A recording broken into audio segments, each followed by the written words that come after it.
Študenti obchodnej akadémie a prváci zo strednej súkromnej odbornej školy na začiatku februára v zasadačke obchodnej akadémie trénovali, ako debatovať.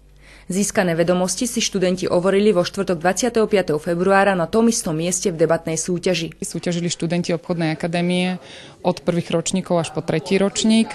Najskôr pred 3 týždňami prebehli tréningy na túto debatnú súťaž, ktoré vlastne sa uskutočnili v spolupráci so Slovenskou debatnou asociáciou, ako aj celá táto súťaž. V semifinále medzi sebou debatovali 4 trojčlenné týmy študentov.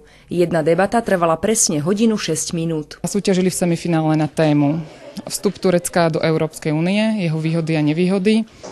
A vo finále bola téma ženy a muži sú v Európskej únii rovnoprávni. Súťažili oproti sebe vždycky 2 družstvá, ktoré si pred začatím každého kola vylosovali, či budú za alebo proti, čiže opozícia alebo propozícia.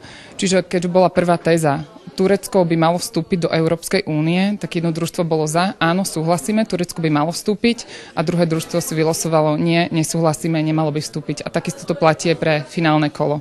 A vlastne debatérich úlohou bolo potom postupne presvedčovať a vyjadrovať správnymi argumentami a faktami, prečo oni práve zastávajú túto pozíciu.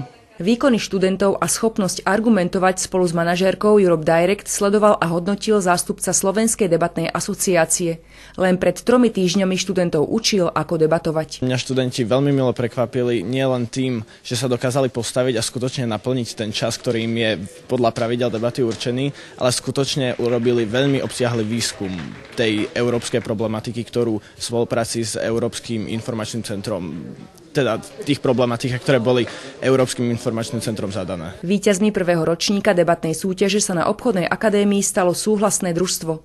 Tvorili ho tretiaci Šimon Turis, Radka Spustová a Stanislav Horák. Na túto súťaž sme sa pripravovali asi 2 týždne a vlastne po škole sme sa stretávali a pripravili sme si argumenty na túto debatu. Kde ste čerpali informácie? Väčšinu z internetu. A niečo z kníh. Čím ste podľa teba presvedčili tú porotu, že práve vám dali to prvé miesto? Tak určite väčšia váha argumentov, ktoré sme ponúkli, širšie hľadisko na danú tému a to následne rozhodlo vlastne o našom úspechu. Víťazné družstvo si môže svoje schopnosti otestovať v regionálnej debatnej súťaži.